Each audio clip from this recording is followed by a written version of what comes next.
श्री स्वामी समर्थ मराठी जगत या यूट्यूब चॅनलमध्ये तुमचे खूप खूप स्वागत आहे।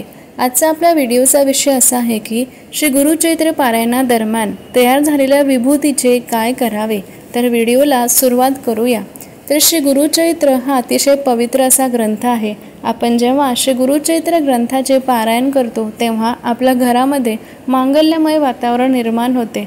घरातील निगेटिव्हिटी दूर जाऊन घरामध्ये एक प्रकारचे पॉझिटिव्ह वातावरण निर्माण होते।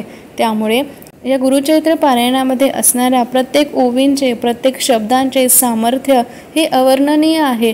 त्यामुळे श्री गुरुचैत्र पारायण आपण जेव्हा केव्हाही करतो तेव्हा जेव्हा आपण धूपबत्ती आपल्या देवासमोर लावतो तेव्हा ती धूपबत्ती साठवून ठेवावी एका डबीमध्ये, एका सुरक्षित ठिकाणी, ते एका छोट्या डब्यामध्ये त्याची साठवणूक करावी।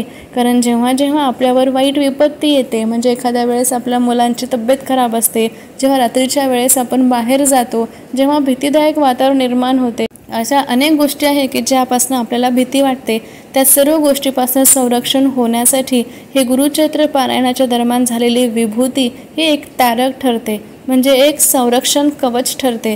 म्हणून जेव्हा जेव्हा आपण श्री गुरुचैत्र पारायण करतो तेव्हा तेव्हा ती विभूती साठवून ठेवावी, त्याचा टिळा आपल्या मुलांना लावावा।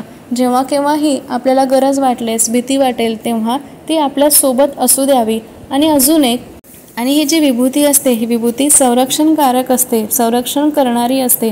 त्यामुळे एका छोट्या पेजवर, कागदावर ती चिमूटभर आपली विभूती तुम्हाला टाकायची। या विभूतीची ज्या पेपरमध्ये टाकली त्याची छोटी पुडी करून पुरुषांच्या वॉलेटमध्ये ठेवा।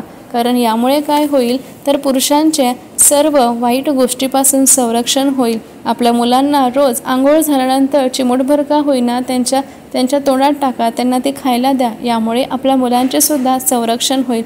ही अतिशय पवित्र आणि संरक्षण कवच असलेली विभूती आहे। त्यामुळे श्री गुरुचैत्र पारायणादरम्यान जी विभूती तयार होते ती अवश्य साठवायला विसरू नका।